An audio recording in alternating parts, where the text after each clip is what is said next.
ನಮಸ್ಕಾರ, welcome back to Suhasini lifestyle. ಎಲ್ಲರೂ ಹೇಗಿದ್ದೀರಾ? ಚೆನ್ನಾಗಿದ್ದಾರೆ ಅಂದ್ಕೊಂಡು ಇವತ್ತೊಂದು ಫುಲ್ ಜೋಶಲ್ಲಿ ವ್ಲಾಗ್ನ ಶುರು ಮಾಡಿದ್ದೀನಿ. ಬೆಳಿಗ್ಗೆ ಕಾಫಿ ಮಾಡಿ ಪೂಜೆಗೆ ರೆಡಿ ಮಾಡಿಕೊಟ್ಟು, ಹಸ್ಬೆಂಡ್ ಪೂಜೆ ಮಾಡ್ತೀನಿ ಅಂತ ಹೇಳಿದ್ರು. ಸೊ ಅವರು ಪೂಜೆಗೆಲ್ಲ ರೆಡಿ ಮಾಡಿಕೊಟ್ಟು ನಾನು ಟಿಫಿನ್ ಕೆಲಸ ಮಾಡ್ತಾಯಿದ್ದೀನಿ. ಏನಂದರೆ ಬೆಳಗ್ಗೆ ಎದ್ದ ತಕ್ಷಣ ಯಾವ ಕೆಲಸ ಫಸ್ಟ್ ಮಾಡಲಿ, ಯಾವುದನ್ನು ಆಮೇಲೆ ಮಾಡಲಿ ಅನ್ನೋದು ಯೋಚನೆ ಮಾಡೋಕ್ಕೆ ನಂಗೆ ಒಂದು 5-10 ನಿಮಿಷ ಟೈಮ್ ತೊಗೊಳುತ್ತೆ. ಫಸ್ಟ್ ಟಿಫಿನ್ ಕೆಲಸ ಮುಗಿಸ್ಬಿಡ್ಲಾ, ಇಲ್ಲ ಮನೆ ಒರೆಸೋದು ಕಸ ಗುಡಿಸೋದು ಅದು ಮಾಡಲಾ ಅಂತ. ಸೊ ಇವತ್ತು ಫಸ್ಟಿಗೆ ಮನೆ ಕ್ಲೀನಿಂಗ್ ಕೆಲಸ ಮಾಡಿಬಿಟ್ಟು ಮತ್ತೆ ಟಿಫಿನ್ ಮಾಡ್ತಾಯಿದ್ದೀನಿ. ಇವತ್ತು ಟಿಫಿನಲ್ಲಿ ಒಂದೇ ಮಸಾಲೆ ರುಬ್ಬಿ ಬೆಳಗ್ಗೆ ಟಿಫನ್ಗೆ ಮತ್ತು ಮಧ್ಯಾಹ್ನ ಅಡುಗೆಗೆ ಎರಡಕ್ಕೂ ಆಗೋ ಥರ ಒಂದು ಮಸಾಲೆ ರುಬ್ಕೊತಾ ಇದ್ದೀನಿ. ಸ್ವಲ್ಪ ಶುಂಠಿ, ಬೆಳ್ಳುಳ್ಳಿ, ಈರುಳ್ಳಿ, ಒಂದೇ ಒಂದು ಹಸಿರು ಮೆಣಸಿನ್ಕಾಯಿ, ಸ್ವಲ್ಪ ಕೊತ್ತಂಬರಿ, ಪುದೀನ ಎರಡೂ ಸ್ವಲ್ಪ ಅಷ್ಟೇ, ಜೊತೆಗೆ ಕಾಯಿ, ಇದಿಷ್ಟನ್ನು ಹಾಕ್ಕೊಂಡು ಸಾಂಬಾರು ಪುಡಿ, ನೀವು ಬೇಳೆ ಸಾರಿಗೆ ಯಾವ ಪುಡಿ ಯೂಸ್ ಮಾಡ್ತೀರಾ ಸಾಂಬಾರು ಪುಡಿ ಹಾಕಿ ಮಸಾಲೆ ರುಬ್ಕೊಂಡು ಇದರಲ್ಲಿ ನಾನು ಬೀಟ್ರೋಟ್ ಗೊಜ್ಜು ಮಾಡ್ತಾಯಿದ್ದೀನಿ ಬೆಳಿಗ್ಗೆ ಟಿಫಿನ್ಗೆ ರೊಟ್ಟಿ ಜೊತೆಗೆ. ಮತ್ತು ಮಧ್ಯಾಹ್ನಕ್ಕೆ ಮಸಾಲೆ ಸಾಂಬಾರು ಮಾಡ್ತಿದ್ದೀನಿ. ಕಡಲೆಕಾಳು ಬಟಾಣಿ ನೆನೆಸಿ ಅದ್ರ ಸಾಂಬಾರು ಮಾಡ್ತಿದ್ದೀನಿ. ಸೊ ಒಂದೇ ಮಸಾಲ ಎರಡಕ್ಕೂ ಕೂಡ ಬಳಸ್ಬೋದು. ಇದ್ರ ಜೊತೆಗೆ 1-2 ಟೊಮೊಟೊ ಕೂಡ ಹಾಕ್ಕೊಂಡಿದ್ದೀನಿ. ಚಕ್ಕೆ ಲವಂಗ ಬಳಸಲ್ಲ, ತುಂಬ ಹೆವಿ ಮಸಾಲ ಅನಿಸುತ್ತೆ ಅಂತೇಳಿ. ಸೊ ಇಲ್ಲಿ ಒಂದು ಕುಕ್ಕರಲ್ಲಿ ಎಣ್ಣೆ ಹಾಕಿ ಅದಕ್ಕೆ ಈರುಳ್ಳಿ, ಟೊಮೊಟೊ, ಹಸಿರು ಮೆಣಸಿನ್ಕಾಯಿ, ಸಾಸಿವೆ, ಕರಿಬೇವೆಲ್ಲ ಹಾಕಿ ಸಣ್ಣ ಕಟ್ ಮಾಡಿರೋ ಬೀಟ್ರೋಟ್ ಹಾಕಿ ಚೆನ್ನಾಗಿ ಹುರಿದು ಅದಕ್ಕೆ 1-2 ಸ್ಪೂನಷ್ಟು ಮಸಾಲ, ತುಂಬ ಜಾಸ್ತಿ ಬೇಡ, 2 ಸ್ಪೂನಷ್ಟು ಮಸಾಲ ಹಾಕಿ ನೀರು ಹಾಕಿ ಒಂದು 3-4 ವಿಜಿಲ್ ಬರ್ಸಿದ್ರೆ ಇದು ಬೀಟ್ರೋಟ್ ಗೊಜ್ಜು ರೆಡಿ ಆಗುತ್ತೆ. ನೀವು ಚಪಾತಿ, ಪೂರಿ, ದೋಸೆ, ರೊಟ್ಟಿ ಇದೆಲ್ಲದ್ರ ಜೊತೆಗೆ ತಿನ್ಬೋದು. ಬೆಳಗ್ಗೆ ಬ್ರೇಕ್ಫಾಸ್ಟ್ಗೆ ಆಯಿತು. ಇನ್ನು ಅದೇ ಮಸಾಲನ ನಾನು ಸಾಂಬಾರಿಗೂ ಕೂಡ ಬಳಸಿದ್ದೀನಿ. ಬೆಳಗ್ಗೆ ಟೈಮ್ ಏನಂದರೆ ಫ್ಯಾಮಿಲಿ ಎಷ್ಟೇ ನಾವು ಪ್ಲ್ಯಾನ್ ಮಾಡಿ ಅಡುಗೆ ಮಾಡ್ತೀವಿ ಅಂದ್ರೂ ಕೂಡ ಲೇಟ್ ಆಗೋದಂತೂ ಆಗೇ ಆಗುತ್ತೆ. ಇದು ನನಗೆ ಮಾತ್ರ ಆಗುತ್ತಾ ಅಥವಾ ಎಲ್ರಿಗೂ ಹೀಗೇನೋ ಗೊತ್ತಿಲ್ಲ. ಒಟ್ಟಿನಲ್ಲಿ ಕೊನೆ ಒಂದು 10-15 ನಿಮಿಷ ಗಡಿಬಿಡಿ ಇದ್ದೇ ಇರುತ್ತೆ. ನೀವು ಎಷ್ಟೇ ಬೇಗ ಎದ್ದೊಳಿ, ಎಷ್ಟೇ ಬೇಗ ಕೆಲಸ ಮಾಡಿ, ಎಲ್ಲ ಹಿಂದಿನ ದಿನ ರೆಡಿ ಮಾಡ್ಕೊಳ್ಳಿ, ಫುಲ್ ಪ್ಲ್ಯಾನ್ ಆಗಿರಲಿ, ಏನೇ ಇದ್ರೂ ಟೈಮ್ ಅಂತೂ ಸಾಕಾಗೋದೇ ಇಲ್ಲ. ಅದು ಯಾಕೆ ಆ ರೀತಿ ಆಗುತ್ತೋ ಗೊತ್ತಿಲ್ಲ. ಹಾಗಾಗಿ ನಾನು ಆದಷ್ಟು ತುಂಬ ಈಸಿಯಾಗಿ ಅಡುಗೆ ಮತ್ತು ಟಿಫಿನ್ ಕೆಲಸಗಳು ಮಾಡೋದಕ್ಕೆ ಟ್ರೈ ಮಾಡ್ತೀನಿ. ಸೊ ಅದೇ ರೀತಿ ಇವತ್ತು ಕೂಡ ಒಂದೇ ಮಸಾಲೆ ರುಬ್ಬಿ ಎರಡಕ್ಕೂ ಕೂಡ ಸಾಂಬಾರು ಮಾಡಿದೆ, ಅದೇ ರೀತಿ ಟಿಫಿನ್ ಕೂಡ ಮಾಡಿದೆ. ಇಲ್ಲಿ ಕಡಲೆಕಾಳು ಬಟಾಣಿ ಸಾಂಬಾರಿಗೂ ಅಷ್ಟೇ ಸೇಮ್ ಅದೇ ರೀತಿ ಈರುಳ್ಳಿ, ಟೊಮೊಟೊ ಒಗ್ಗರಣೆ ಮಾಡಿ ಅದಕ್ಕೆ ಕಾಳು, ಆಲೂಗಡ್ಡೆ, ಬದನೆಕಾಯಿ ರುಬ್ಬಿರೋ ಮಸಾಲ ಹಾಕಿ 1-2 ವಿಜಿಲ್ ಬಡಿಸಿದ್ರೆ ಸಾಂಬಾರು ರೆಡಿ ಆಯಿತು. ಸೊ ಅಕ್ಕಿ ರೊಟ್ಟಿ ಜೊತೆಗೆ ಬೀಟ್ರೋಟ್ ಗೊಜ್ಜು ತುಂಬಾ ಒಳ್ಳೆ ಕಾಂಬಿನೇಷನ್. ಇನ್ನು ಮನೇಲಿ ಪೂಜೆ ಎಲ್ಲ ಮುಗಿಸಿ ನಾನು ಸ್ವಲ್ಪ ಹೊರಗಡೆ ಹೋಗಬೇಕಿತ್ತು, ಅಲ್ಲಿಗೆ ರೆಡಿ ಆದೆ. ಸೊ ಹೀಗೆ ಶುರುವಾಗಿದೆ ನನ್ನ ದಿನ. ನೋಡ್ರಿ ಹೇಗೆ ಹೋಗುತ್ತೆ, ಒಂದು ಫುಲ್ ಡೇ ಹೇಗೆ ಹೋಗುತ್ತೆ ಅಂತ ನಿಮ್ಮ ಜೊತೆಗೂ ಶೇರ್ ಮಾಡ್ತೀನಿ. Welcome back. ಸೊ ಮನೆ ದೀಪ ಅನಿಸಿದಾಯಿತು, ಟಿಫಿನ್ ಕೆಲಸ ಮುಗೀತು, ಅಡುಗೆ ಕೆಲಸ ಮುಗೀತು, ಎಲ್ಲ ಮುಗೀತು. ಈಗ ಸ್ವಲ್ಪ ಆಚೆ ಹೋಗುತ್ತಿದೆ, ನನಗೆ ಸ್ವಲ್ಪ ಕೆಲಸ ಇದೆ. ಹಸ್ಬೆಂಡ್ ಬೇಗ ಹೋಗ್ಬೇಕಿತ್ತು, ಹಾಗಾಗಿ ಅವ್ರ ಜೊತೆಗೆ ಹೋಗೋಕ್ಕಾಗಲಿಲ್ಲ. ಅವ್ರ ಜೊತೆ ಹೋಗೋಣ ಅಂದ್ಕೊಂಡು ಮಾಡಿದೆ, ಬಟ್ ಆಗಲಿಲ್ಲ. ಸೊ ಅವ್ರು ಹೊರಟ್ಬಿಟ್ರು. ಇವಾಗ ನಾನು ಒಬ್ಬಳೇ ಹೋಗಬೇಕು. ಸೊ ಬನ್ನಿ ಇವತ್ತಿನ ವ್ಲಾಗ್ನ ಶುರು ಮಾಡೋಣ. ಇವತ್ತಿನ ವ್ಲಾಗ್ ನಿಮಗೆ ಸ್ವಲ್ಪ like, comment, share and subscribe. ಹಾಗೆ ಮೆಟ್ರೋದಲ್ಲಿ ಹೋಗಬೇಕು. ಮೆಟ್ರೋಗೆ ಹೋಗಬೇಕು ಅಂದ್ರೆ ನಮ್ಮ ಮನೆಯಿಂದ ಸ್ವಲ್ಪ ದೂರನೇ, ಗಾಡಿ ಹೋಗಿ ಅಲ್ಲಿ ಪಾರ್ಕ್ ಮಾಡಿ ಅಲ್ಲಿಂದ ಮೆಟ್ರೋದಲ್ಲಿ ಹೋಗಬೇಕು. ಬಟ್ ಆ್ಯಕ್ಟಿವ್ ಹೋಂಡಾ ಇಲ್ಲ, ಹಸ್ಬೆಂಡ್ ತೊಗೊಂಡು ಹೋಗ್ಬಿಟ್ಟಿದ್ದಾರೆ. ಅವ್ರು ಬುಲೆಟಿನ ಸರ್ವಿಸಿಗೆ ಕೊಟ್ಟಿದ್ದಾರೆ ಅಂದ್ಬಿಟ್ಟು ಆ್ಯಕ್ಟಿವ್ ಹೋಂಡಾ ಅವ್ರು ಯೂಸ್ ಮಾಡ್ತಾವ್ರೆ 2-3 ದಿನದಿಂದ. ಹಾಗಾಗಿ ಗಾಡಿ ಇಲ್ಲದೆ ಇರೋದ್ರಿಂದ ನನಗೆ ಇವಾಗ ಮೆಟ್ರೋ ಸ್ಟೇಷನ್ಗೆ ಹೋಗೋದಕ್ಕೆ ಆಟೋ ಬುಕ್ ಮಾಡ್ಕೋಬೇಕು. ಸೊ ಹಂಗೆ ಯೋಚನೆ ಮಾಡ್ತಿದ್ದೀನಿ, ಬಸ್ಸಲ್ಲಿ ಹೋಗ್ಲಾ ಇಲ್ಲ ಮೆಟ್ರೋದಲ್ಲಿ ಹೋಗ್ಲಾ ಅಂತ. ಬಸ್ಸಲ್ಲಿ ಹೋದರೆ ನಮ್ಮ ಮನೆ ಹತ್ರನೇ ಒಂದು ಬಸ್ ಸ್ಟಾಪ್ ಇದೆ. ಆದರೆ ಏನು ಗೊತ್ತಾ, ನಾನು ಯಾವತ್ತು ಆ ಬಸ್ ಸ್ಟಾಪ್ಗೆ ಹೋಗಿದ್ದೀನೋ ಅವತ್ತೆಲ್ಲ ಬಸ್ಸೇ ಬಂದಿಲ್ಲ. ನೋಡೋಣ, ಇವತ್ತು ಅಲ್ಲಿ ಹೋಗ್ಬಿಟ್ಟು ಬಸ್ಸಲ್ಲೇ ಹೋಗ್ತೀನಿ ಇವತ್ತು. ಸೊ ಬನ್ನಿ ಹಾಗಿದ್ರೆ ಸ್ಟಾರ್ಟ್ ಮಾಡೋಣ. ಬೇಗ ಹೋಗಿ ಕೆಲಸ ಮುಗಿಸ್ಕೊಂಡು ಪಟ್ ಅಂತ ಬರಬೇಕು. ಎಲ್ಲೆಲ್ಲ ಹೋಗ್ತೀನಿ, ಇನ್ನೂ ಸಾಧ್ಯವಾದರೆ ವ್ಲಾಗ್ ಮಾಡ್ತೀನಿ. ಸೊ ಬನ್ನಿ ಶುರು ಮಾಡೋಣ ಹಾಗಿದ್ರೆ. ಇನ್ನು ಬೆಂಗಳೂರು ಟ್ರಾಫಿಕ್ಕು ನಾನು ಓಡಾಡ್ತಿದ್ದಕ್ಕಿಂತ ಈಗ ತುಂಬಾ ಬದಲಾಗಿದೆ. ಆವಾಗ ಪೀಕ್ ಟೈಮ್ ಅಂತ ಇರೋದು ಬೆಳಿಗ್ಗೆ ಸಂಜೆ ಅಂತ, ಆವಾಗ ಮಾತ್ರ ಟ್ರಾಫಿಕ್ ಇರೋದು. ಬಟ್ ಇವಾಗ ಯಾವ ಟೈಮ್ನಲ್ಲಿ ನೋಡ್ರೂ ಟ್ರಾಫಿಕ್ ಇರುತ್ತೆ. ಇಷ್ಟು ಖಾಲಿ ರೋಡ್ ನೋಡಿದ್ದೆ ಸ್ವಲ್ಪ ದೂರ, ಆಮೇಲೆ ಫುಲ್ ಟ್ರಾಫಿಕ್ಕು, ಬಸ್ಗಳು ಬರೋಲ್ಲ, ತುಂಬ ವೆಯ್ಟ್ ಮಾಡಬೇಕು ಬಸ್ಗಳಿಗೆ. ನಾವು ಬೆಂಗಳೂರಲ್ಲಿದ್ದೀವ ಹಳ್ಳಿಲಿದ್ದೀವ ಅಂತ ಗೊತ್ತಾಗಲ್ಲ ಒಂದೊಂದ್ಸತಿ. ಅಂದರೆ ಊರ ಕಡೆ ಎಲ್ಲ ಈಗ ಟೈಮಿಂಗ್ಸ್ ಮಾಡಿರ್ತಾರಲ್ಲ ಬಸ್ಸಿಗೆ, ಆ ರೀತಿ ಅಷ್ಟು ಟೈಮಿಂಗ್ಸಲ್ಲಿ ವೆಯ್ಟ್ ಮಾಡಿದೆ ನಾನು. ಹಾಗಾಗಿ ಅದರಲ್ಲೇ ಸ್ವಲ್ಪ ಟೈಮ್ ಜಾಸ್ತಿ ಹೋಗ್ಬಿಡ್ತು. ಇನ್ನು ಕೆಲಸ ಮುಗಿಸ್ಕೊಂಡು ನಾನು ಹೋಗಿದ್ದ ಕೆಲಸ ಏನಿತ್ತು ಅದು ಮುಗಿಸ್ಕೊಂಡು ನನ್ನ ಮನೆಗೆ ಬರೋಷ್ಟರಲ್ಲಿ ಮಧ್ಯಾಹ್ನ 1 ಗಂಟೆ 1:15. ಚಳಿಗಾಲನ ಬೇಸಿಗೆಗಾಲನ ಅದು ಗೊತ್ತಾಗ್ತಿಲ್ಲ, ಅಷ್ಟು ಬಿಸಿಲು. ಸೊ ಹೆಂಗೋ ಓಡಾಡ್ಕೊಂಡು ಬಂದಿದ್ದಾಯಿತು ಮನೆಗೆ. ಸೊ ಫ್ಯಾಮಿಲಿ ಮನೆಗೆ ಬಂದಿದ್ದಾಯಿತು. ಹಬ್ಬ ಬಸ್ಸಲ್ಲಿ ಹೋಗ್ಬಿಟ್ಟು ಬೇಡ ಕತೆ ನಂದು. ಬೆಳಿಗ್ಗೆ 9 ಗಂಟೆಗೆ ಮನೆ ಬಿಟ್ಟು ಟೈಮ್ ಇವಾಗ 1:15. ಇಷ್ಟೊತ್ತಾಯಿತು ನಾನು ಬಸ್ಸಲ್ಲಿ ವಾಪಸ್ ಬರೋಷ್ಟಕ್ಕೆ. ಸೊ ಬಂದು ಹೆಂಗೆ ಬಂದು ಇವಾಗ ಬೆಳಗ್ಗೆ ಸಮಯಕ್ಕೆ ಪಪ್ಪಾಯಿ ಕಟ್ ಮಾಡಿ ಕೊಟ್ಟಿದ್ದೆ ಬಾಕ್ಸಿಗೆ. ಸೊ ಅದು ಸ್ವಲ್ಪ ಇದೆ ತಿಂದ್ಬಿಟ್ಟು ನಾನು ಊಟ ಮಾಡ್ತೀನಿ. ಬಟ್ ಸರಿಯಾಗಿ ತಿನ್ನಲಿಲ್ಲ, ರೊಟ್ಟಿ ಅಲ್ವಾ ಹಾಗಾಗಿ ತಿನ್ನೋಕ್ಕಾಗಲಿಲ್ಲ, ಹಾಗೆ ಹೋಗ್ಬಿಟ್ಟೆ. ಹೊಟ್ಟೆ ಹಶ್ವು ಆಗ್ತಿದೆ. ಸೊ ಇವಾಗ ನಾನು ಹೊರಗಡೆ ಒಬ್ಬಳೇ ಹೋಗಿದ್ರಿಂದ ಏನೂ ಹೊರಗಡೆನೂ ನಾನು ತಿನ್ನಲಿಲ್ಲ. ಸೊ ಇವಾಗ ಪಪ್ಪಾಯ ತಿಂದ್ಬಿಟ್ಟು ಮತ್ತು ಅದಾದಮೇಲೆ ಊಟ ಮಾಡಬೇಕು. ಬಸ್ಗಳಲ್ಲಿ ಓಡಾಡಿ ತುಂಬ ದಿವಸ ಆಗಿತ್ತಲ್ಲ, ಅಂದರೆ ತುಂಬ ವರ್ಷದಿಂದ ನಾನು ಓಡಾಡ್ತಿದ್ದು. ಅವಾಗ್ಲಿಗೂ ಇವಾಗ್ಲಿಗೂ ತುಂಬಾ ಬದಲಾಗಿದೆ, ಕಂಪ್ಲೀಟಾಗಿ ಚೇಂಜ್ ಆಗಿದೆ ಅಂತ ಹೇಳ್ಬೋದು. ಇತ್ತೀಚೆಗೆ ಓಡಾಡೋಕ್ಕೆ ಶುರು ಮಾಡಿದ್ದೀನಿ. ಏನಾದ್ರು ಬೇಕು ನಾನು ಒಬ್ಬಳೇ ಹೋಗೋಕ್ಕೆ ಶುರು ಮಾಡಿದ್ದೀನಿ. ಸೊ ಒಂದೇ ಗೊತ್ತಾಗ್ತಿದೆ ಎಷ್ಟು ಟ್ರಾಫಿಕ್ ಇರುತ್ತೆ. ಮಧ್ಯಾಹ್ನ ಟೈಮು ಎಷ್ಟು ಜಾಮ್ ಅಂದರೆ 1 ಗಂಟೆ ಆಯಿತು ಬರೋಷ್ಟರಲ್ಲಿ. ಸೊ ಇವಾಗ ಊಟ ಮಾಡಬೇಕು. ಒಂದು ಸ್ವಲ್ಪ ಫ್ರೂಟ್ಸ್ ಇದೆ, ತಿಂದ್ಬಿಟ್ಟು ಮತ್ತೆ ಊಟ ಮಾಡ್ತೀನಿ. ಕೂತ್ಕೊಂಡು ಆರಾಮಾಗಿ ಟಿ ವಿ ನೋಡ್ತೀನಿ. ಸಮನೆ ಬರೋಕ್ಕಿನ್ನ ಟೈಮ್ ಇದೆ, ಏನೋ 2 ಅವರ್ ಮೇಲಿದೆ. ಸೊ ಅವ್ನು ಕರ್ಕೊಂಬರೋಕ್ಕೆ ಸರಿ ಹೋಗುತ್ತೆ. ಸೊ ಮನೆ ಫ್ಯಾಮಿಲಿ ಹಾಗೆ ವ್ಲಾಗ್ನ ಕಂಟಿನ್ಯೂ ಮಾಡ್ತೀನಿ. ಬಸ್ಸಲ್ಲಿ ಹೋಗಿ ಬರೋ ಎಕ್ಸ್ಪೀರಿಯೆನ್ಸ್ ಅಂತೂ ಎಂತೆಂಥ ಅಂದರೆ ಎಷ್ಟು ಥರದ ಜನಗಳು ಸಿಗ್ತಾರೆ ನೋಡ್ಬೋದು. ಒಬ್ಬರು ತುಂಬ ಕೋಪ ಮಾಡ್ಕೊಳ್ಳೋರು ಸಿಗ್ತಾರೆ, ತುಂಬ ಸಾಫ್ಟಾಗಿ ಮಾತಾಡ್ಸೋರು ಸಿಗ್ತಾರೆ. ಸೊ ಎಷ್ಟೊಂದು ಜನ ನೋಡ್ದಂಗೆ ಎಕ್ಸ್ಪೀರಿಯೆನ್ಸು. ಥರ ಬಸ್ ಜರ್ನಿ ಮಾಡಿದ್ರೆ ತಿಳುವಳಿಕೆ ತುಂಬ ಜಾಸ್ತಿ ಆಗುತ್ತೆ. ನನಗೆ ಅನಿಸೋದು ಯಾವಾಗ ಬಸ್ಗಳಲ್ಲಿ ಈ ಥರ ಎಲ್ಲ ಓಡಾಡ್ತೀವಿ ಅವಾಗ ನಮಗೆ ಜಾಸ್ತಿ ತಿಳುವಳಿಕೆ ಬರುತ್ತೆ, ಜನಗಳ ಬಗ್ಗೆ ಗೊತ್ತಾಗುತ್ತೆ ನಮಗೆ ಜಾಸ್ತಿ. ಇದು ನನ್ನ ಪರ್ಸ್ನಲ್ ಎಕ್ಸ್ಪೀರಿಯೆನ್ಸ್. ಎಸ್ ಅಷ್ಟೇ. ಇವಾಗ ಏನೋ ತಿನ್ನಬೇಕು, ಹೊಟ್ಟೆ ಎಷ್ಟು ಆಗ್ತಿದೆ. ತಿನ್ಬಿಟ್ಟು ಮತ್ತೆ ವ್ಲಾಗ್ ಕಂಟಿನ್ಯೂ ಮಾಡ್ತೀನಿ ಫ್ಯಾಮಿಲಿ. ಸೊ ಸ್ವಾಮಿ ಹಣ್ಣೆ ತಿಂದಾಯಿತು. ಟಿಫನ್ ಏನೋ ಊಟ ಮಾಡ್ಕೊಳ್ಳೋಣ ಅಂತ ಹಾಗೆ, ಯಾಕಂದ್ರೆ ಮನೇಲಿ ಇಂಟರ್ನೆಟ್ ಬೇರೆ ವರ್ಕ್ ಆಗ್ತಿಲ್ಲ. ಸೊ ಅವ್ರಿಗೆ ಫೋನ್ ಮಾಡಿ ಕಂಪ್ಲೇಂಟ್ ರೈಸ್ ಮಾಡಿದ್ದೀನಿ. ಗೊತ್ತಿಲ್ಲ ಯಾವಾಗ ಬರ್ತಾರೆ ಅಂತ. ಇವತ್ತು 8 ಗಂಟೆ ಅಷ್ಟು ಕಳಿಸ್ತೀನಿ ಅಂತ ಹೇಳಿದ್ದಾರೆ. ಸೊ ನೋಡ್ರಿ, ನಾನು ವೀಡಿಯೋ ಎಡಿಟ್ ಮಾಡಿದ್ದೀನಿ, ಅಪ್ಲೋಡ್ ಮಾಡಬೇಕು, ಶೆಡ್ಯೂಲ್ ಮಾಡಿ ಇಟ್ಕೊಳ್ಳೋಣ ಅಂದ್ಕೊಂಡೆ. ಬಟ್ ಇದಿಲ್ಲ. ಸೊ ಅದಕ್ಕೆ ಊಟ ಮಾಡ್ಕೊಂಬಿಡೋಣ ಅಂತ ಸ್ವಲ್ಪ ಅಕ್ಕಿ ಇದು ಏನದು ರೊಟ್ಟಿ ಇಟ್ಟಿದೆ ಸ್ವಲ್ಪ, ಅದಕ್ಕೆ ರೊಟ್ಟಿ ಹಾಕೋಣ ಅಂತ ಹೇಳ್ಬಿಟ್ಟು ಹಾಕ್ಕೊತಾ ಇದ್ದೀನಿ. ಬೆಳಿಗ್ಗೆ ರೊಟ್ಟಿ ತಿಂದಿಲ್ಲ ನಾನು, ಬೇಗ ಓಡೋಣ ಅಂಥೇಳಿ ಸ್ವಲ್ಪನೇ ಇಷ್ಟೇ ರೊಟ್ಟಿ ತಿನ್ಕೊಂಡು ಹೋದೆ. ಖಾಲಿ ಹೊಟ್ಟೆಲಿ ಹೋಗ್ಬೇಕಲ್ಲ ಅಂತಷ್ಟೇ, ತಿನ್ನೋಕ್ಕಾಗಿಲ್ಲ. ಸೊ ಅದಕ್ಕೆ ಇವಾಗ ಮಾಡ್ಕೊತಾ ಇದ್ದೀನಿ. ಈಗ ರೊಟ್ಟಿನೇ ತಿನ್ನೋಣ, ಮತ್ತು ಬೀಟ್ರೂಟ್ ಗೊಜ್ಜೆ ಜೊತೆ ಚೆನ್ನಾಗಿರುತ್ತೆ ಅದು ಕಾಂಬಿನೇಷನು. ಸೊ ಅದಕ್ಕೆ ರೊಟ್ಟಿನೇ ಹಾಕೋಣ ಅಂಥೇಳಿ. ಸೊ ನೋಡಿ, ರೊಟ್ಟಿ ಇಟ್ಟು ಸಾಮಾನ್ಯ ದೋಸೆ ಅಂತ ಇದ್ದಾನೆ. ಅಂದರೆ ಅಕ್ಕಿ ಹಿಟ್ಟು ತುಂಬ ಸಾಫ್ಟ್ ಇತ್ತು, ಹಾಗೆ ಅದು ದೋಸೆ ಥರನೇ ಅನ್ನಿಸ್ತಿದೆ, ರೊಟ್ಟಿ ಥರ ಅನ್ನಿಸ್ತಾ ಇಲ್ಲ ಅವನಿಗೆ. ಹಾಗಾಗಿ ಅದು ಸ್ವಲ್ಪ ದೋಸೆ ಥರನೇ ಫೀಲ್ ಬರುತ್ತೆ. ಹಂಗೆ ತುಂಬ ಚೆನ್ನಾಗಿ ಹೇಳ್ತಿರೋದು ಅನ್ನದಲ್ಲಿ ರೊಟ್ಟಿ ಮಾಡಿ ನೋಡಿ ಚೆನ್ನಾಗಿದೆ ಅಂತ. ನಂಗೆ ನಿಜವಾಗ್ಲೂ ಹೆಂಗೆ ತಟ್ಟೋದು ಅಂತಲೂ ಗೊತ್ತಿಲ್ಲ. ಬಟ್ ತುಂಬ ಸತಿ ಅಂದ್ಕೊಳ್ತೀನಿ, ಅಟ್ಲೀಸ್ಟ್ ನೈಟ್ ಹೊತ್ತು ಅಂದರೆ ಬೆಳಗ್ಗೆ ಹೊತ್ತು ಗಡಿ ಬಿಡಿ ಇರುತ್ತೆ, ಸರಿಗೆ ಬಂದಿಲ್ಲ ಅಂದರೆ ಪ್ರಾಬ್ಲಮ್ ಆಗಿಬಿಡುತ್ತೆ, ಟೈಮೆಲ್ಲ ವೇಸ್ಟ್ ಆಗಿಬಿಡುತ್ತೆ. ಅದಕ್ಕೆ ನೈಟ್ ಊಟಕ್ಕಾದ್ರೂ ಅಕ್ಕಿ ರೊಟ್ಟಿ ಮಾಡಬೇಕು ಅಂತ ಅಂದ್ಕೊತೀನಿ. ಆದರೆ ಬಂದಿಲ್ಲ ಅಂದರೆ ಅನ್ನೋದೊಂದು. ನಾನು ಯಾವಾಗಲೂ ಹೇಳ್ತೀನಲ್ಲ, ನಾನು ತುಂಬ ಕಾಂಪ್ಲಿಕೇಟ್ ಆಗೋ ಅಡುಗೆಗಳನ್ನ ಮಾಡೋಕ್ಕೆ ಹೋಗಲ್ಲ, ತುಂಬ ಸುಲಭವಾಗೋ ಅಡುಗೆಗಳನ್ನ ಮಾಡೋದು. ಸೊ ಅದಕ್ಕೆ ಬಂದಿಲ್ಲ ಅಂದರೆ ನಾನೇ ಮನಸ್ಸಲ್ಲಿ ಅಂದ್ಕೊಂಡು ಮಾಡ್ತಾನೆ ಇಲ್ಲ. ಸೊ ಇವಾಗ ಅಕ್ಕಿ ರೊಟ್ಟಿ ಅಂತ ತೋರಿಸಿದ್ರು ತುಂಬ ಜನ ಕೇಳೋದು, ಇದು ನಿಜವಾಗ್ಲೂ ರೊಟ್ಟಿನೇನಾ ದೋಸೆನಾ ಅಂತ. ನಮಗಿದು ರೊಟ್ಟಿನೇ, ನಿಮಗೆ ದೋಸೆ ಅನ್ನಿಸ್ಬೋದು, ಬಟ್ ನಮಗಿದು ರೊಟ್ಟಿನೇ.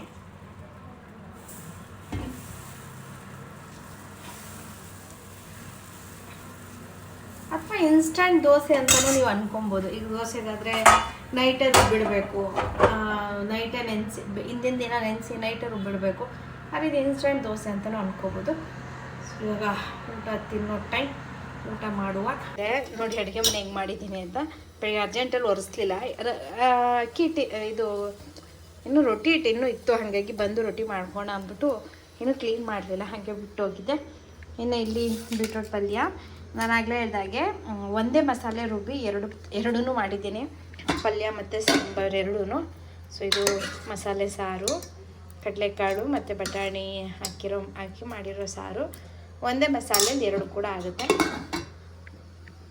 ಊಟ ಮಾಡ್ಕೊಂಬಿಡ್ತೀನಿ.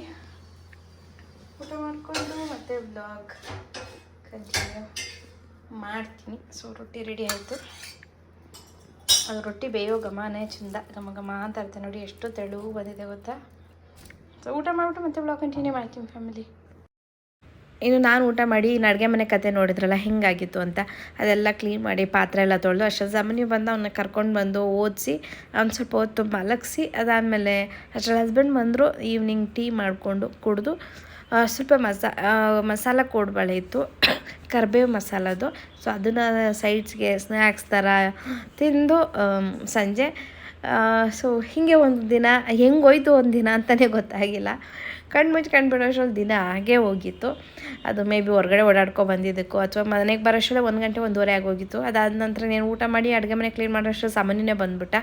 ಅವ್ನಿಗೆ ಓದಿಸಿ ಮಲಗಿಸೋಷ್ಟ್ರಲ್ಲಿ ಹಸ್ಬೆಂಡ್ ಬಂದರು. ಹಾಗಾಗಿ ನನಗೆ ಆ ಥರ ಅನಿಸುತ್ತೆ. ಕೆಲವೊಂದು ದಿನ ಆ ರೀತಿ ಇರುತ್ತೆ, ಕೆಲವೊಂದು ದಿನ ಟೈಮೇ ಹೋಗಲ್ಲ ಅನಿಸ್ತಾ ಇರುತ್ತೆ. ಆಮೇಲೆ ಮತ್ತೆ ವ್ಲಾಗ್ನ ಕಂಟಿನ್ಯೂ ಮಾಡೋಣ ಅಂದ್ಕೊಂಡೆ, ಬಟ್ ನಿದ್ದೆ ಮಾಡಿಬಿಟ್ಟೆ. ಯಾಕೆಂದರೆ ನಾನು ಹಾಸ್ಪಿಟಲಿಂದ ಬಂದಿದ್ದು ಲೇಟ್ ಆಯಿತು. ಮತ್ತು ಸಾಮಾನ್ಯವಾಗಿ ಓದಿಸೋದಿತ್ತು, ಹೋಮ್ವರ್ಕ್ ಮಾಡಿಸೋದು, UT ನಡೀತಾ ಇದೆ.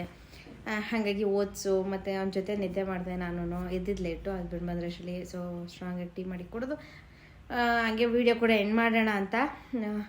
ಸೊ ಏನಂದರೆ ಫ್ಯಾಮಿಲಿ, ನಾನು ಇವಾಗ ಒಂದೇನೋ ಓದ್ತಾ ಇದ್ದೆ, ಅದರಲ್ಲಿ ಒಂದು ಲೈನ್ ಇತ್ತು. ಆದರೆ ಹೆಸ್ರಿಗೆ ಮಾತ್ರ ನಮ್ಮವರು ತಮ್ಮವರು ಅಂತ, ಆದರೆ ಆ ಥರ ಯಾರೂ ಇರಲ್ಲ ಅಂಥದ್ದು ಏನೋ ಒಂದು ನೋಡಿದೆ. ನನಗೆ ಸಡನ್ನಾಗಿ ಕೆಲವೊಂದು ಲೈನ್ಸ್ಗಳು ಅಥವಾ ಕೆಲವೊಂದು ಮಾತು ಹೆಂಗಿರುತ್ತೆ ಅಂದರೆ ಸಡನ್ನಾಗಿ ಗೊತ್ತಾಗುತ್ತೆ. ನಮ್ಗೆ ಯಾರು ಒಬ್ರು ಹೇಳಿದ ತಕ್ಷಣ ಹೌದಲ್ವ ಇದು ನಿಜ ಅಂತ ಅನಿಸುತ್ತೆ. ಕೆಲವೊಂದು ಅರ್ಥ ಮಾಡ್ಕೊಳ್ಳೋಕ್ಕೆ ತುಂಬ ದಿನ, ತಿಂಗಳಿಗೂ, ವರ್ಷಗಳೇ ಬೇಕಾಗುತ್ತೆ. ಬಟ್ ಕೆಲವೊಂದು ಪಟ್ ಅಂತ ಅರ್ಥ ಆಗುತ್ತೆ. ಸೊ ನಾನು ಒಂದು ಸಣ್ಣ ಎಕ್ಸ್ಪೀರಿಯನ್ಸ್ ಶೇರ್ ಮಾಡ್ಕೊಳ್ಳೋಣ ಅಂತ ಅಂದ್ಕೊಂಡೆ. ಏನಂದರೆ ನಮ್ಮವರು ತಮ್ಮವರು ಬರೀ ಹೆಸ್ರಿಗೆ ಮಾತ್ರ ಅನ್ನೋದನ್ನು ಒಂದು ಲೈವ್ ಎಕ್ಸಾಂಪಲ್ ಹೇಳಬೇಕು ಅಂತ ಅಂದ್ಕೊಂಡೆ. ಅಂದರೆ ಇವಾಗ ಅಟ್ ಪ್ರೆಸೆಂಟ್ ಒಂದು ಲೈವ್ ಎಕ್ಸಾಂಪಲ್ ನಡೀತಾ ಇದೆ, ಅಥವಾ ನಿಮ್ಗೊಂದು ಸಣ್ಣ ಉದಾಹರಣೆ ಕೊಡಬೇಕು ಅಂತ. ಅದು ಇವಾಗ ನಡೀತಾ ಇರೋದು ಅಂತ. ನಾನು ಚಾನಲ್ ಓಪನ್ ಮಾಡಿದಾಗಿಂದ, ನಾನು ಹೊಸ ಚಾನಲ್ ಓಪನ್ ಮಾಡಿದ್ಮೇಲೆ ನಾನು ಏನಂದರೆ ಕೆಲವೊಂದು, ಏಕೆಂದರೆ ಈ ID ಬಂದು ಕಂಪ್ಲೀಟಾಗಿ ನಾನೇ ಹ್ಯಾಂಡಲ್ ಮಾಡೋದು, ಮತ್ತು ನನ್ನದೇ ಜಿಮೇಲ್, ನನ್ನ ಡೀಟೇಲ್ಸೇ ಎಲ್ಲ ಇರೋದ್ರಿಂದ ಪ್ರತಿಯೊಂದು ಅಪ್ಡೇಟು ನನಗೆ ಬರುತ್ತೆ. ಬಟ್ ಮೊದಲಿನ IDನಲ್ಲಿ ಏನಾಗ್ತಿತ್ತು ಅಂದರೆ, ಯಾವುದೇ ಸಬ್ಸ್ಕ್ರೈಬ್ ಆದ್ರೂ ಕಮೆಂಟು ಲೈಕ್ ಮಾಡೋದು ಅಥವಾ ಇಷ್ಟು ಲೈಕ್ ಬಂದು ಇವೆಲ್ಲದ್ರದ್ದು ಡೀಟೇಲ್ಸ್ ಬಂದು ನನ್ನ ಹಸ್ಬೆಂಡ್ಗೆ ಹೋಗ್ತಾಯಿತ್ತು. ಹಾಗಾಗಿ ನಾನು ರೆಗ್ಯುಲರಾಗಿ ಅದನ್ನು ಚೆಕ್ ಮಾಡೋಕ್ಕಾಗ್ತಿರ್ಲಿಲ್ಲ, ಜಸ್ಟ್ ನೋಡ್ತಿದ್ದೆ, ಸುಮ್ಮನೆ ಆಗ್ಬಿಡ್ತಿದ್ದೆ ಅಷ್ಟೇ. ಯಾಕೆಂದರೆ ಇವಾಗ ನನ್ನ ಹತ್ರ ಇರೋ ನನ್ನದೇ ಜಿಮೇಲ್ ID ಆದರೆ ನನಗೆಲ್ಲವೂ ಡೀಟೇಲ್ಸ್ ಗೊತ್ತಾಗುತ್ತೆ, ಪಟ್ಟಂತ ಮೇಲ್ ಬರೋದು ಗೊತ್ತಾಗುತ್ತೆ. ಹಸ್ಬೆಂಡ್ ಮೇಲ್ ID ಆಗಿರೋದ್ರಿಂದ ನನಗೆ ಅಷ್ಟು ಅದು ಗೊತ್ತಾಗ್ತಾ ಇರಲಿಲ್ಲ. ಸೊ ಇವಾಗ ನಾನು ಈ ID ಓಪನ್ ಮಾಡಿದ್ಮೇಲೆ ನನಗೆ ಗೊತ್ತಾಗ್ತಿದೆ, ನಮ್ಮವ್ರು ತಮ್ಮವ್ರು ಬರೀ ಹೆಸರು ಮಾತ್ರ ಅಂದರೆ ನನಗೆ ಗೊತ್ತಿರೋರು ಬೆರಳೆಣಿಕೆಯಷ್ಟು, ಒಬ್ಬರು ಇಬ್ಬರು 3 ಜನ ಅವರು ಅಷ್ಟೇ ಸಬ್ಸ್ಕ್ರೈಬ್ ಆಗಿರೋದು. ಇನ್ನು ಉಳಿದವ್ರು ಯಾರು ಸಬ್ಸ್ಕ್ರೈಬೇ ಆಗಿಲ್ಲ ಚಾನಲ್ಗೆ. ಅಂದರೆ ನನಗೆ ಇನ್ಸ್ಟಾಗ್ರಾಮಲ್ಲಿ ಇದು ಆಲ್ರೆಡಿ ಗೊತ್ತಾಗಿತ್ತು ಹೇಗೆ ಅಂತ ನಾನು ಹೇಳ್ತೀನಿ. ಬಟ್ ಇಲ್ಲಿ ಅಂದರೆ ಎಷ್ಟು ಮನುಷ್ಯನಿಗೆ ದ್ವೇಷ ಇರುತ್ತೆ, ಅಥವಾ ಎಷ್ಟು ಮನುಷ್ಯನಿಗೆ ಒಂಥರ ಅಸೂಯೆ ಇರುತ್ತೆ ಅಂದರೆ, ಅಯ್ಯೋ ಏನೋ ನಾನು ಸಬ್ಸ್ಕ್ರೈಬ್ ಮಾಡ್ಕೊಂಬಿಟ್ರೆ ಅವಳಿಗೆ ದುಡ್ಡು ಬಂದುಬಿಡುತ್ತೆ, ಅಥವಾ ಅವ್ರ ಚಾನಲ್ ಇಂಪ್ರೂವ್ ಆಗಿಬಿಡುತ್ತೆ, ಅಥವಾ ಅವ್ರಿಗೇನೋ ಬಂದುಬಿಡುತ್ತೆ, ಅದರಿಂದ ಇಷ್ಟು ಕೋಟಿಲಿ ಬಂದುಬಿಡುತ್ತೆ, ಲಕ್ಷದಲ್ಲಿ ಬಂದುಬಿಡುತ್ತೆ ಅಂತ ಯೋಚನೆ ಮಾಡ್ತಾರೆ. ಏನು ಅಂತ ಗೊತ್ತಿಲ್ಲ. ಬಟ್ ಯಾರು ಒಂದು ಸಪೋರ್ಟ್ ನಾನೇ ಬಾಯ್ಬಿಟ್ಟು ಕೇಳಿದ್ದೀನಿ, ದಯವಿಟ್ಟು ಸಬ್ಸ್ಕ್ರೈಬ್ ಮಾಡ್ಕೊಳ್ಳಿ, ನನಗೊಂದು ಸಪೋರ್ಟ್ ಸಿಗುತ್ತೆ ಅಂತ ಹೇಳಿದ್ದೀನಿ. ಸೊ ಅಷ್ಟು ಹೇಳಿದ ಮೇಲೂ ಕೂಡ ಯಾರು ನಮ್ಮವರು ಅಂತ ಯಾರಿರ್ತಾರೆ, ಅಂದರೆ ನನ್ನ ಫ್ರೆಂಡ್ಸು ಅಥವಾ ನನ್ನ ಫ್ಯಾಮಿಲಿ ಅಥವಾ ನನಗೆ ಗೊತ್ತಿರೋರು, ಅದರಲ್ಲಿ ತುಂಬ ಬೆರಳೆಣಿಕೆ ಜನ ಮಾತ್ರ ಸಬ್ಸ್ಕ್ರೈಬ್ ಮಾಡ್ಕೊಂಡಿದ್ದಾರೆ. ಅದರ ಅರ್ಥ ಏನು ಅಂದರೆ, ಸಪೋರ್ಟ್ ನಾನೇ ಬಾಯ್ಬಿಟ್ಟು ಕೇಳ್ತಾ ಇರಬೇಕಾದ್ರೆ ಅಟ್ಲೀಸ್ಟ್ ಅದರಿಂದ ಏನು ದುಡ್ಡು ಖರ್ಚಾಗೋದಿಲ್ಲ, ಅಥವಾ ಅದಕ್ಕೆ ಅವರೇನು ದುಡ್ಡು ಕೊಡಬೇಕಾಗಿಲ್ಲ, ಜಸ್ಟ್ ಒಂದು ಸಬ್ಸ್ಕ್ರೈಬ್ ಅನ್ನೋ ಬಟನ್ ಒತ್ತಿದ್ರೆ ಆಯಿತು. ಆದರೆ ಅದನ್ನು ಮಾಡಿಲ್ವಲ್ಲ ಜನ, ಈಗೂ ಇರ್ತಾರಾ ಅಂತ ಅನಿಸ್ತಾ ಇದೆ ನನಗೆ. ಅದಾದಮೇಲೆ ಇನ್ನು ಇನ್ಸ್ಟಾಗ್ರಾಮಿಗೆ ಬರ್ತೀನಿ. ನನಗೆ ಮುಂಚೆನೇ ಗೊತ್ತಿತ್ತು, ಬಟ್ ಈಗ ಲೈನ್ಸ್ ಓದ್ಬೇಕಾದ್ರೆ ಅದಕ್ಕೆ ಕನೆಕ್ಟ್ ಆಗ್ತಿದೆ. ಸೊ ಇನ್ಸ್ಟಾಗ್ರಾಮಲ್ಲಿ ಏನಂದರೆ ಫ್ಯಾಮಿಲಿ, ನಾನು ಪ್ರತಿದಿನ ಸ್ಟೋರೀಸ್ ಹಾಕ್ತೀನಿ, ಪ್ರತಿದಿನ ಮಿನಿ ವ್ಲಾಗ್ ಅಪ್ಲೋಡ್ ಮಾಡ್ತೀನಿ. ಸೊ ಅಲ್ಲಿ ಬರುವಂಥ ಪ್ರತಿಯೊಂದು ಲೈಕ್ಸೂ ನನಗೆ ಗೊತ್ತಾಗುತ್ತೆ, ಯಾರು ಲೈಕ್ ಮಾಡ್ತಿದ್ದಾರೆ. ಆ್ಯಂಡ್ ಫಾಲೋ ಮಾಡಿದವರು ಅಷ್ಟೇ, ಯಾರು ಫಾಲೋ ಮಾಡ್ತಿದ್ದಾರೆ ಗೊತ್ತಾಗುತ್ತೆ, ಪ್ರತಿಯೊಂದು ಗೊತ್ತಾಗುತ್ತೆ. ನನ್ನ ಸ್ಟೋರೀಸ್ ಯಾರು ನೋಡಿದ್ದಾರೆ, ನನ್ನ ಸ್ಟೋರೀಸ್ಗೆ ಯಾರು ಲೈಕ್ ಕೊಡ್ತಿದ್ದಾರೆ, ಪ್ರತಿಯೊಂದು ನನಗೆ ಗೊತ್ತಾಗುತ್ತೆ ಇನ್ಸ್ಟಾಗ್ರಾಮ್ನಲ್ಲಿ. ಸೊ ಅಲ್ಲೂ ಅಷ್ಟೇ ನಂದು 50K 100K ಹೋಗಿರುತ್ತೆ ಪ್ಲೇ. 100K ಪ್ಲೇನಲ್ಲಿ ಕೂಡ ಒಂದೇ ಒಂದು ಲೈಕು ನನಗೆ ಗೊತ್ತಿರೋರು ಒಬ್ಬರು ಅಥವಾ ಇಬ್ಬರು ಮಾಡಿರ್ತಾರೆ ಅಷ್ಟೇ. 100Kನಲ್ಲೂ ಒಬ್ಬರು ಅಥವಾ ಇಬ್ಬರು ಲೈಕ್ ಮಾಡಿರ್ತಾರೆ. ಇನ್ನು ಉಳಿದವರೆಲ್ಲ ಯಾರು ಹೊಸ್ದಾಗಿ ನಮ್ಮ ಚಾನಲ್ನ ಅಥವಾ ನನ್ನ ಪ್ರೊಫೈಲ್ನ ಫಾಲೋ ಮಾಡ್ತಿರೋರು ಅವ್ರು ಲೈಕ್ ಮಾಡಿರ್ತಾರೆ. ಬಟ್ ನನಗೆ ಗೊತ್ತಿರೋರು ಯಾರು ಲೈಕೇ ಮಾಡಿರಲ್ಲ ಅದರಲ್ಲಿ. ಸೊ ನಾನು ಯೋಚನೆ ಮಾಡ್ತಿದ್ದು, ನಾನು ಇದನ್ನು ಎಷ್ಟೊಂದು ಸತಿ ನನ್ನ ಹಸ್ಬೆಂಡ್ ಕೂಡ ಹೇಳಿದ್ದೀನಿ. ಅಲ್ಲ, ಮತ್ತು ಸ್ಟೋರೀಸಲ್ಲೂ ಅಷ್ಟೇ, ಆ ಸ್ಟೋರೀಸ್ ನೋಡಿರ್ತಾರೆ, ಬಟ್ ಅದಕ್ಕೊಂದು ಲೈಕ್ ಅಂತ ಮಾಡಿರಲ್ಲ ನನಗೆ ಗೊತ್ತಿರೋರು. ಅದೇ ನಂಗೆ ಗೊತ್ತೇ ಇಲ್ಲ ಅನ್ನೋರು ನಮ್ಮ ಚಾನಲ್ನ ಸಬ್ಸ್ಕ್ರೈಬ್ ಮಾಡ್ಕೊಂಡು ನನ್ನ ಇನ್ಸ್ಟಾಗ್ರಾಮ್ನಲ್ಲಿ ಫಾಲೋ ಮಾಡ್ತಿರೋರು ಅವರೆಲ್ಲ ಲೈಕ್ ಮಾಡಿರ್ತಾರೆ. ನನಗೆ ಗೊತ್ತಿರೋರು ಲೈಕ್ ಅದು ಮಾಡೇ ಇರಲ್ಲ. ಸೊ ನಾನು ನನ್ನ ಹಸ್ಬೆಂಡ್ ಜೊತೆ ಕೂಡ ನಾನು ಅದನ್ನು ಹೇಳ್ತಾನೆ ಇದ್ದೆ.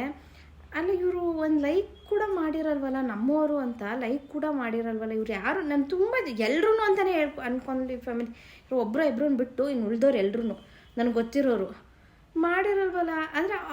ಅಂದರೆ ಅವ್ರ ಯೋಚನೆ ಅಷ್ಟು ಕೆಳಮಟ್ಟಕ್ಕೆ ಹೋಗ್ಬಿಟ್ಟಿರುತ್ತೆ. ಒಂದು ಲೈಕ್ ಮಾಡಿಬಿಡೋದ್ರಿಂದ ಇವಳಿಗೇನೋ ಕೋಟಿ ಬಂದುಬಿಡುತ್ತೆ, ಇವಳಿಗೇನೋ ಆಗ್ಬಿಡುತ್ತೆ, ಅದರಿಂದ ಫುಲ್ ಮೇಲೆ ಹೋಗ್ಬಿಡ್ತಾಳೆ ಅವಳು. ಸೊ ಆ ಥರ ಆಗೋದು ಬೇಡ, ನಮ್ಮೊಂದು ಲೈಕಿಂದ ಅವಳಿಗೇನೋ ಸಿಕ್ಬಿಡುತ್ತೆ ಅಂತ ಯೋಚನೆ ಮಾಡ್ತಾರಾ ಅಥವಾ ಏನೋ ಅಂತ ಗೊತ್ತಾಗಿಲ್ಲ. ಓಕೆ, ಒಂದು ವೀಡಿಯೋ ಇಷ್ಟ ಆಗದೆ ಇದ್ದರೆ ಲೈಕ್ ಮಾಡಿಲ್ಲ, 2 ವೀಡಿಯೋಗೆ ಲೈಕ್ ಮಾಡಿಲ್ಲ, 3 ವೀಡಿಯೋ ಲೈಕ್ ಮಾಡಿಲ್ಲ, ಓಕೆ. ಇಷ್ಟು ವೀಡಿಯೋದಲ್ಲಿ ಒಂದು ವೀಡಿಯೋಗೂ ಇಷ್ಟನೇ ಆಗಿರಲ್ವ? ಓಕೆ, ಈಗ 1 ಮಿಲಿಯನ್ ಪ್ಲೇ ಆಗಿರುತ್ತೆ ವೀಡಿಯೋ ಇನ್ಸ್ಟಾಗ್ರಾಮಲ್ಲಿ, ರೀಲ್ಸ್ಗಳು 1 ಮಿಲಿಯನ್ ಹೋಗಿರುತ್ತೆ ಅಂದ್ಕೊಳ್ಳಿ.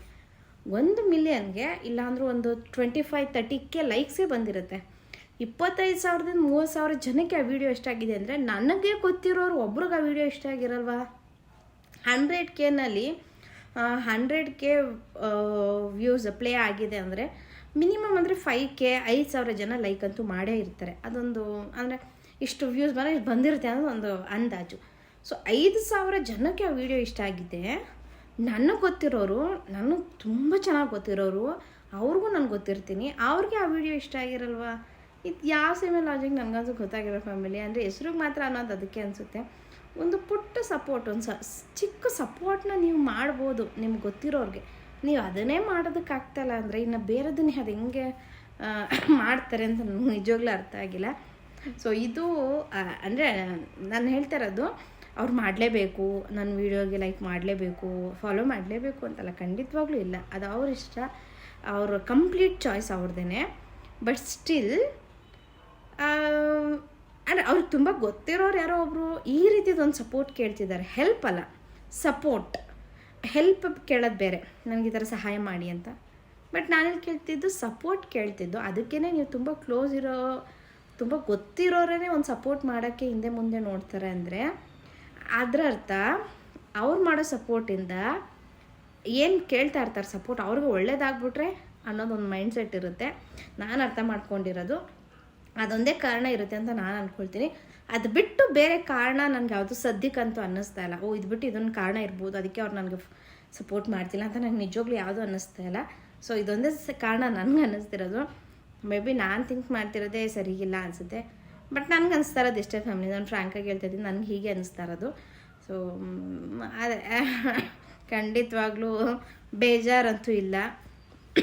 ಯಾರಿಗಿಷ್ಟ ಆಗಬೇಕು, ಯಾರಿಗೆ ರೀಚ್ ಆಗೋದು ಅವ್ರಿಗೆ ಇಷ್ಟಪಟ್ಟೇ ಪಡ್ತಾರೆ. ಸೊ ಅದೇ ಆದರೆ ಕೆಲವೊಂದು ವಿಷಯ ತುಂಬ ಮ್ಯಾಟರ್ ಆಗುತ್ತೆ ಅಂತಾರಲ್ಲ, ಹಾಗೆ ಒಂದು ಲೈಕಿಂದ ಅಥವಾ ಒಂದು ಸಬ್ಸ್ಕ್ರೈಬ್ ಮಾಡ್ಕೊಳ್ಳೋದ್ರಿಂದ ಯಾರಿಗೂ ಏನೂ ಸಿಗಲ್ಲ, ಯಾರು ಏನೂ ಕಳ್ಕೊಳ್ಳೋದು ಇಲ್ಲ. ಬಟ್ ಸ್ಟಿಲ್ ಆ ಥರ ಯೋಚನೆ ಮಾಡ್ತಾರಲ್ವ, ಹಾಗಾಗಿ ಅದು ಸ್ವಲ್ಪ ಹೌದಲ್ವಾ. ಮತ್ತು ಅದೇ ಈ ಥರ ಹೊಟ್ಟೆ ಉರಿ ಅಂದ್ಕೊಳ್ಳಿ. ಡೈರೆಕ್ಟಾಗಿ ಹೇಳ್ತೀನಿ, ಹೊಟ್ಟೆ ಉರಿ ಅಂತಲೇ ವರ್ಡ್ ಯೂಸ್ ಮಾಡ್ತೀನಿ ನಾನು. ಇಷ್ಟು ಹೊಟ್ಟೆ ಉರಿ ಪಡ್ತಾರ ಮನುಷ್ಯರು ಅಂತ ನಾನು ಅನ್ಕೊತಾ ಇದ್ದೆ. ಸೊ ಹೀಗೆ ಪರವಾಗಿಲ್ಲ. ಆಗಲೇ ಹೇಳಿದಾಗ ಯಾರಿಗೆ ಇಷ್ಟ ಆಗುತ್ತೋ ಇಷ್ಟ ಆಗುತ್ತೆ, ಯಾರಿಗೂ ರೀಚ್ ಆಗಬೇಕು ಆಗುತ್ತೆ. ಸೊ ನನ್ನ ಕೆಲಸ ನಾವು ಮಾಡ್ತಾ ಇರೋಣ ಅಂತ ಹೇಳ್ತಾ ನಾನು ವ್ಲಾಗ್ನ ಎಂಡ್ ಮಾಡ್ತಿದ್ದೀನಿ. ಐ ಹೋಪ್ ನಿಮಗೆ ಈ ವ್ಲಾಗ್ ಇಷ್ಟ ಆಗಿದೆ ಅಂದ್ಕೊಳ್ತೀನಿ. ಸೊ ಇವತ್ತಿನ ವ್ಲಾಗ್ ಸ್ವಲ್ಪ ಇಷ್ಟ like, comment, share and subscribe. ದಯವಿಟ್ಟು ಸಬ್ಸ್ಕ್ರೈಬ್ ಮಾಡ್ಕೊಳ್ದೆ ವ್ಲಾಗ್ ಮಾಡ್ತೀರಾ ಪ್ಲೀಸ್ ಸಬ್ಸ್ಕ್ರೈಬ್ ಮಾಡ್ಕೊಳ್ಳಿ. ಹಾಗೆ ಹೇಗೆ ಅನಿಸ್ತಿದೆ ವ್ಲಾಗ್ಸ್ ಅನ್ನೋದನ್ನು ಕಮೆಂಟಲ್ಲಿ ತಿಳಿಸಿ. ವ್ಲಾಗ್ ಇಷ್ಟ ಆದರೆ ಒಂದು ಲೈಕ್ ಮಾಡಿ. ಸೊ ನನಗೆ ಗೊತ್ತಾಗುತ್ತೆ ನಿಮಗೆಲ್ಲ ವ್ಲಾಗ್ ಇಷ್ಟ ಆಗಿದೆ ಅಂತ. ಸೊ ಇದಿಷ್ಟ ಫ್ಯಾಮಿಲಿ ಇವತ್ತಿನ, ಅಂದರೆ ನಾನು ಹೊರಗಡೆ ಹೋಗಿ ಬಂದಿರೋದ್ರಿಂದ ಅದರಲ್ಲೇ ಆಗೋಯ್ತು ಅರ್ಧ ದಿನ. ಸೊ ಮತ್ತು ಹೊಸ ವ್ಲಾಗ್ ಜೊತೆ ಬರ್ತೀನಿ. ನಾಳಿನ ವ್ಲಾಗಲ್ಲಿ ನಾನು ಕಂಪ್ಲೀಟ್ 6 ಡೇಸ್ಗೆ, ಒಂದು ವಾರದಲ್ಲಿ 6 ದಿನಕ್ಕೆ ಕೆಲ್ಸಕ್ಕೆ ಹೋಗೋರಿಗೆ ಅಥವಾ ಲಂಚ್ ಬಾಕ್ಸಿಗೆ, ಅದು ಆಫೀಸ್ ಕೆಲಸ ಆಗಿರ್ಬೋದು, ಮಕ್ಳಿಗೆ ಸ್ಕೂಲ್ಗೆ ಆಗಿರ್ಬೋದು, ಎಲ್ರಿಗೂ ಆಗೋ ರೀತಿ ಲಂಚ್ ಬಾಕ್ಸ್ ರೆಸಿಪಿನ ನಾಳೆ ವ್ಲಾಗಲ್ಲಿ ನಾನು ಶೇರ್ ಮಾಡ್ತೀನಿ. ಸೊ ನೀವು ಅದನ್ನು ಕೆಲ್ಸಕ್ಕೆ ಹೋಗೋರ್ಗೂ ಮಾಡ್ಕೊಡ್ಬೋದು, ಹಾಗೆ ಮಕ್ಕಳಿಗೂ ಮಾಡ್ಕೊಡ್ಬೋದು. ಸೊ ನಾನು ಹೆಂಗೆ ಪ್ಯಾಕ್ ಮಾಡ್ತೀನಿ ಅಂದರೆ ನಾನು ಏನೇನು ಮಾಡ್ತೀನಿ ಒಂದು ವಾರ ಪೂರ್ತಿ ಲಂಚ್ ಬಾಕ್ಸ್ ಅದನ್ನು ಶೇರ್ ಮಾಡ್ತೀನಿ. So yes stay tuned. ಹೀಗೆ ನೋಡ್ತಾ ಇರಿ, ಸಪೋರ್ಟ್ ಮಾಡ್ತೀನಿ. ಒಂದು ಸಿಗ್ಗಿನ ಯಾರೆಲ್ಲ ಸಪೋರ್ಟ್ ಮಾಡ್ತಿದ್ದೀರಾ, ಥ್ಯಾಂಕ್ ಯು ಸೋ ಮಚ್.